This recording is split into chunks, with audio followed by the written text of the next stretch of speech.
Cricket on the brain 24/7, 365? Well, every Monday, Corbin Middlemass and ex-Test opener Ed Cowan join forces on the ABC Cricket Podcast. And I watch him bat and I think, it's like Brian Lara on steroids. Featuring the best analysis and biggest results. We're not better off trying to blood someone else in a series like this. And the stories that have your cricket thread popping off. So if I'm buying the Renegade, why would I want to purchase that? ABC Cricket Podcast, every Monday on ABC Listen or wherever you get your podcasts. Because there's no off-season in cricket. ABC Listen. Podcasts, radio, news, music and more. Orientale es la patria, la tumba, libertad con gloria morir. Do you remember that? It's 2005. Australian football fans booing Uruguay and their anthem ahead of the crucial World Cup qualifier that proved definitive to the sport in this country. The approach from Socceroos supporters there reflected the disrespect they had felt from that nation. Well, Mark Schwarzer was the hero of that game. And he sees parallels between the talk leading into that fixture and the one coming this weekend against the United States. The emotion is driven by disrespect. Schwarzer's going to unpack that and break down the clash with the USA. I'm Patrick Stack. This is ABC Sport Daily World Cup Special.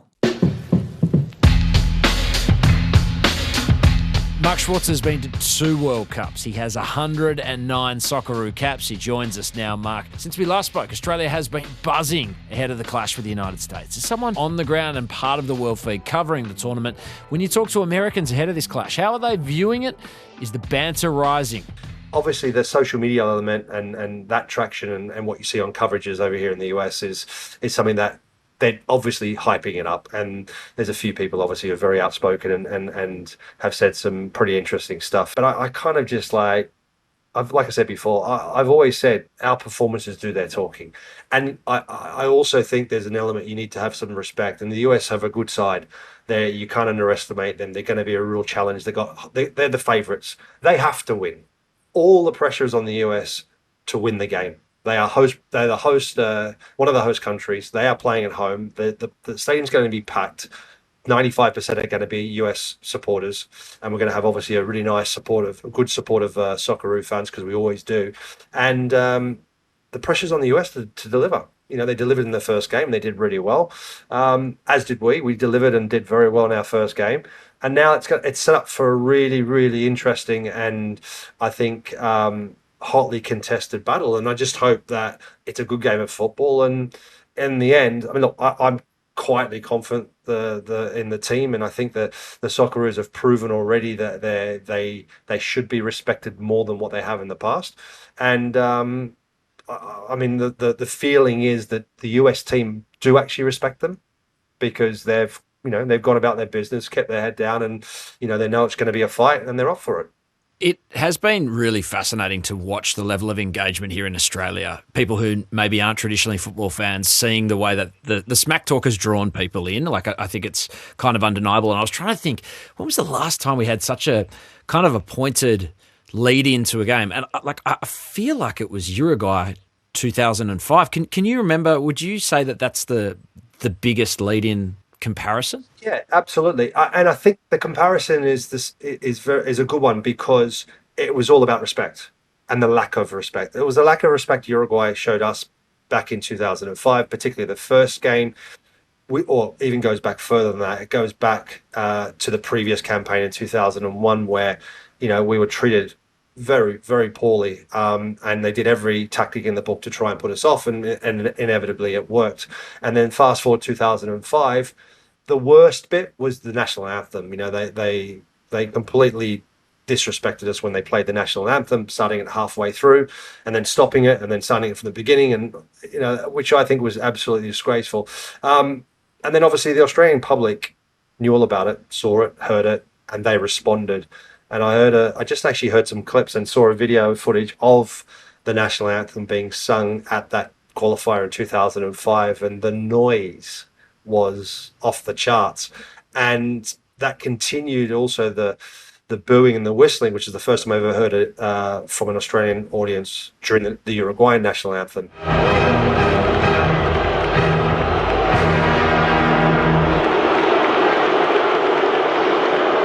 And actually, it's the only time I've ever thought, yeah, you know what, they deserve it.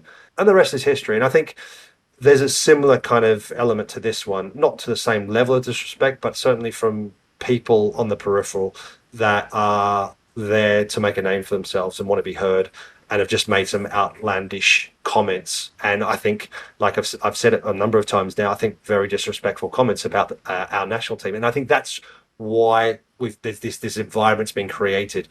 We've got a really good sort of competitiveness, sort of like a real competition between us and England, for example, in all sports and even in football. You know, arguably for us as Australians in football, it's more important for us to beat them than it is for them to beat us, because they also kind of think, well, they're on a different level to us, and one could kind of go, well, yeah, okay, I can get where they're coming from, but they never outwardly say it. They're not disrespectful towards us.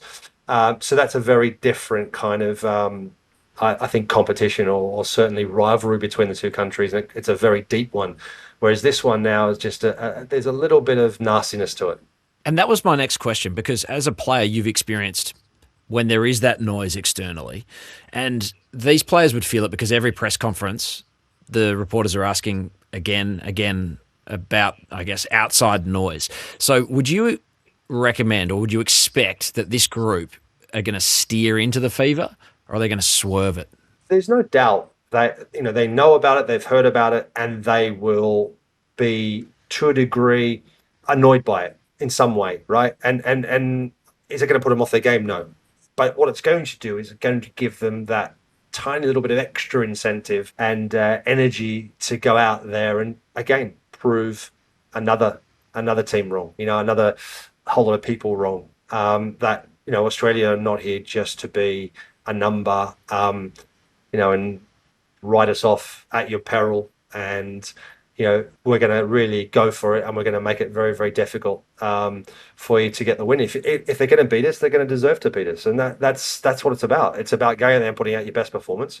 And if that can lead you to winning the game, then brilliant. If it doesn't, it's kind of like, okay, well, they were just too good, or they got the rub of the green, or, it was just one of those games that didn't sort of fall in our place. That's just the way it is. But I think it's more about us putting out our performance, the best performance we can, and making it incredibly difficult for the US side to have a kind of a bit of an easier night, like they did in their first game against Paraguay. But they took advantage of it. There's no doubt about it. I mean, we can say that Paraguay were very underwhelming, which I think they were. However, the US took advantage of it, and they performed very well. It's been as a consequence of what we saw in that first clash against Turkey, like feverish in Australia. And it's been a lot of like invoking of huge Socceroos moments gone past, like Kaiserslaughter's been on loop. And to see people like yourself, Harry Kuehl, in the media, there's a connection to that great team of '06. Are you guys interacting? Is there a WhatsApp chain? Are you guys interacting with what is going as a group? No, we aren't. So I think we're just connected anyway. And look, we're all very passionate about playing for the Socceroos, playing for Australia, representing Australia. And, the fact that, we are such a diverse country, multicultural country. And I said it before as well, football is the only sport that unites every background. Every single background in the country is united by football. The men's and the women's team alike, boys and girls across the country of any different ethnicity, any background, we're all Australian, and we're all bound by this sport that everyone loves. And it's the world game. It's the most participated game in our country. It's the one unifier of anything, whether it's politics, whether it's anything in the country. Football is the one unifier for all in the country. And that's our biggest strength. And I think we see it time and time again. You look at our national team makeup right now, you look at the diversity of our side, some phenomenal footballers, some incredible human beings from different walks of life, different backgrounds, who all call Australia home and feel very, very passionate about playing for Australia.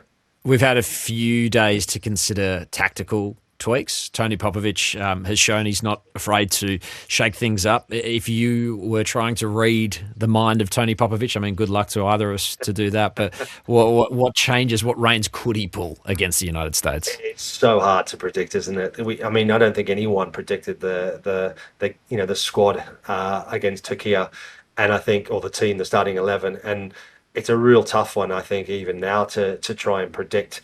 Look, Pop has made changes in the past, and he won't be afraid to make changes again if he feels that it's the right time, the right balance of the side. We don't know exactly if someone may be feeling it a little bit, someone may be carrying something. The hope is that you go further in the tournament. It's a squad game. All those things come into it. There's a possibility. There are the likes of Jackson Irvine. I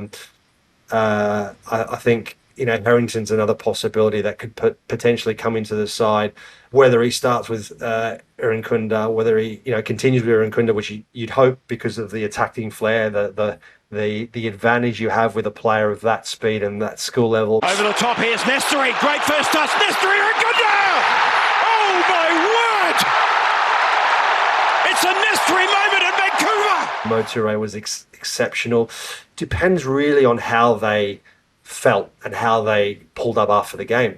And also, look, I think there's a sense of a little bit of an advantage by not having a complete understanding of what team may be played. Because when you look at the game against Turkey, I think Turkey would have been completely thrown off by the fact that the changes that he made, starting Patrick Beach in goal, playing, Paul Ocon-Engsler in midfield. I don't think they would have had that in their minds that these guys would have played, and that tactically could have thrown them as well. So it's one of those ones. It's a potential curveball out there, and there's almost a curveball if he actually keeps the same team, because with the way that Popper's operated, you're almost expecting something different to happen. And I wonder as well, given you spoke about the impetus, the pressure being on the United States, home nation, we know the expectations are high. Does that play into what we saw in the opening fixture from the Socceroos, a capacity to sit back, be compact, try to hit teams in transition for this fixture? I think so, because the US, I believe, will come out of the blocks like they did against Paraguay. They will look to try and, swarm, pressure, win the ball high up the park, hit you really hard, really quickly. They've got the home advantage. They'll be obviously right up for it. There'll be a lot of adrenaline.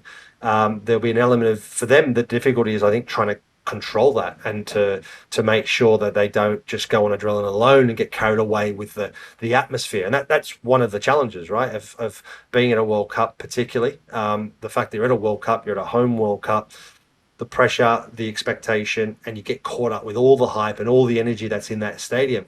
But they've dealt with it so far very, very well. And I'd expect them to come out and try and do the same thing to the Socceroos once again. But I believe defensively, we're far, far better than what Paraguay are. And certainly in that performance, certainly in that game, I mean, going forward, we'll have to wait and see. But I think certainly in that first game, when you compare the two teams defensively, we're far more solid, far more organised. And I think the big threat of going forward on the counter, that's something that can be a real advantage to us as well, because the US like to get players forward. Maybe there's a way of exploiting them at the back with the pace that we have.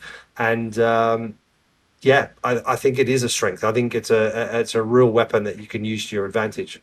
I got no idea about your connection or relationship with Matty Ryan, but I was just intrigued to know whether you potentially reached out to him at all during the week with any advice.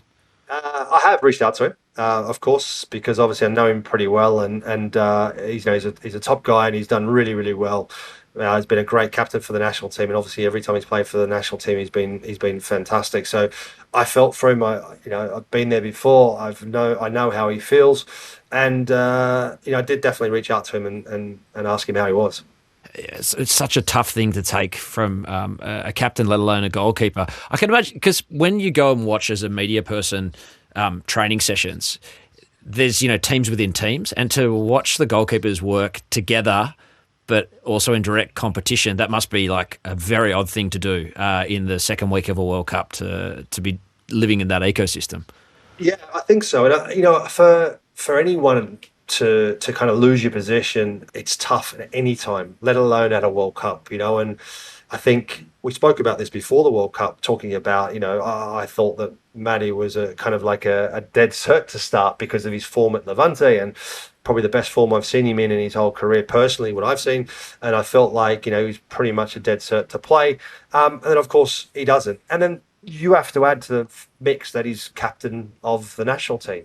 So there's an added responsibility. And it's about the environment, the culture within the side, about, doesn't matter if you play or not, it's all about the team and about being involved, being up for it, being positive and supporting everyone. And I think that's really clear with the Socceroos. You can see that with every single player, how much of involvement, how much buy-in they've all got.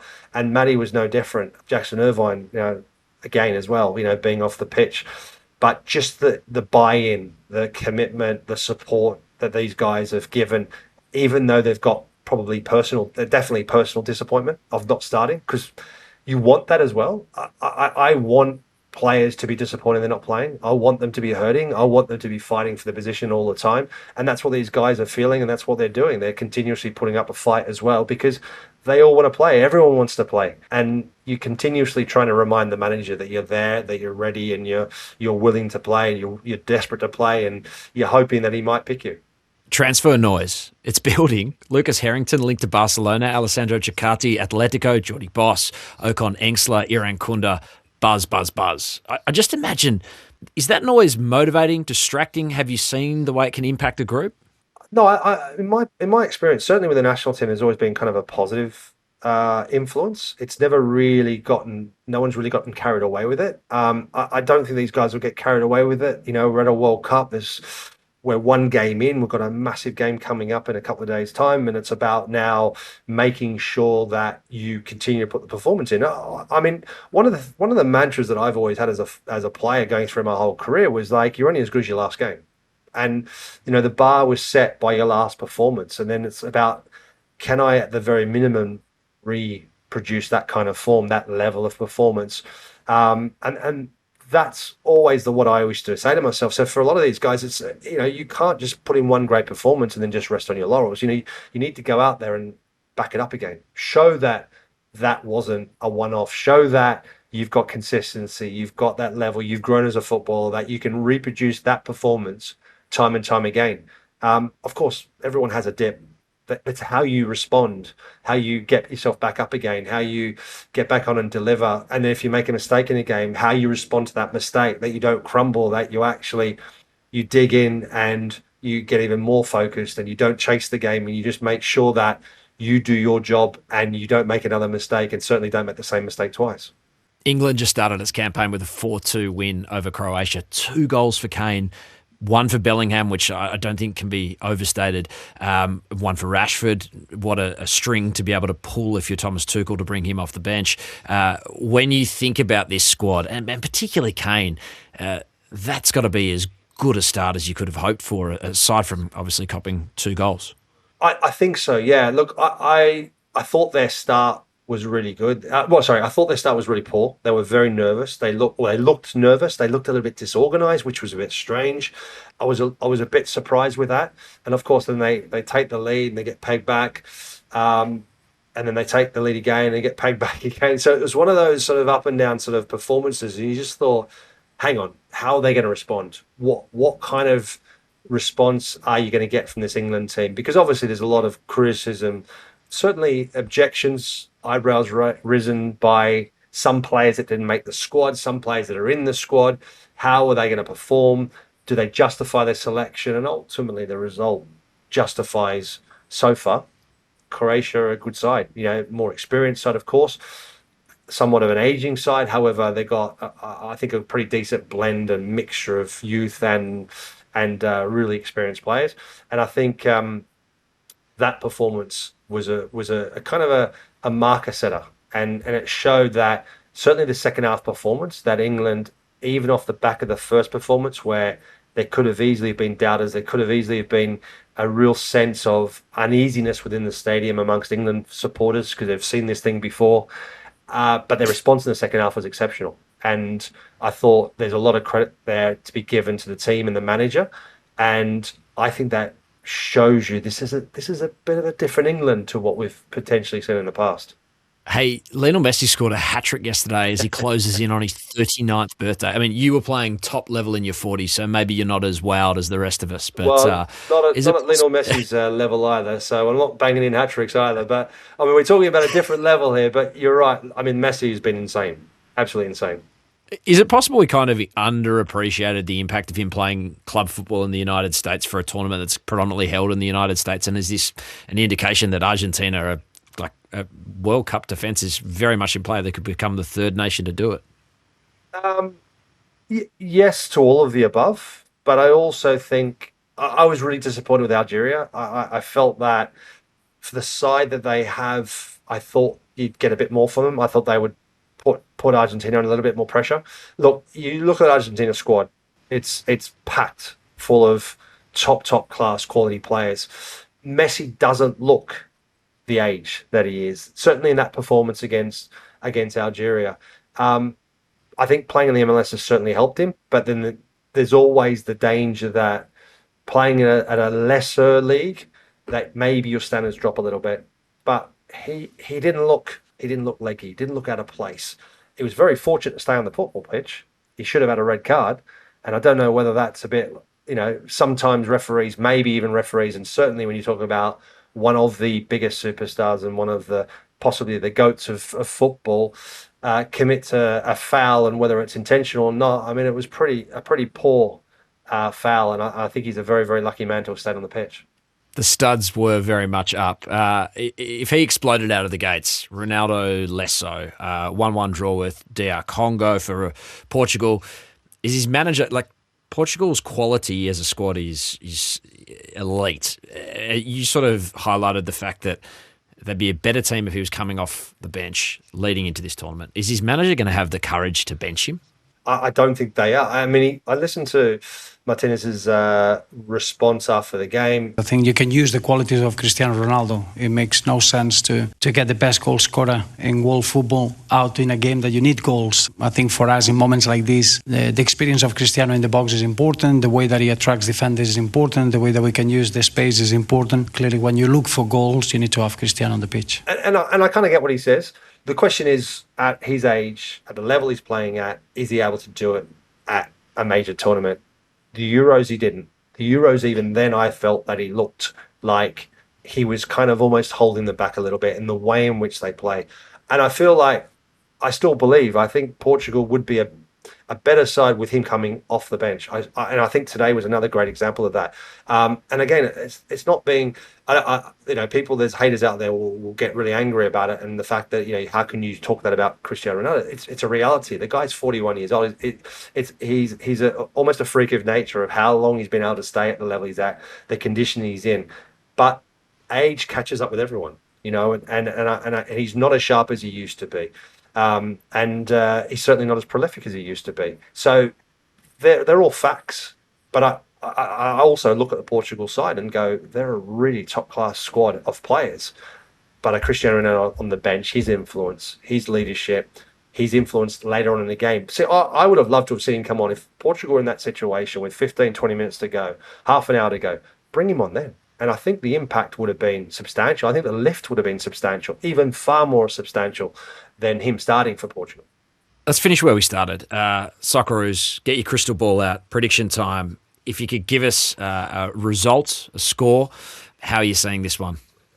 Look, my heart says the Socceroos is going to win, of course, and I'm going to say like a 2-1.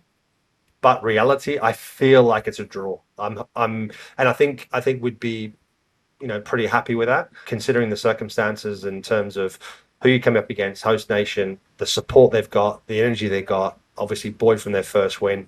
So I just think it can go either way. I think it's such a closely contested match. I'm really looking forward to it because I think it's just going to be such a competitive match, and we're going to see two teams really throwing everything at it. Can't wait to see it. Can't wait to unpack it with you after the final whistle. Mark Schwarzer, thanks so much.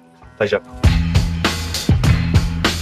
Headlines. As we mentioned, England victorious against Croatia 4-2. Coach Thomas Tuchel was making a World Cup managerial debut, and the German was stinging to get around the English anthem, but the photographers got in the way. And I have to tell you something. I'm begging FIFA to change the position of the photographers in the national anthem, because I could not see my team in the national anthem, and I was waiting for this moment. It was a very, very special moment today, and I was standing in front of a wall of 50 photographers and I could not see one single player, and it ruined a little bit my experience today. It is very emotional. What a surprise subplot. Ghana scored deep in extra time as they beat Panama 1-0. Meanwhile, Colombia beat Uzbekistan in Mexico.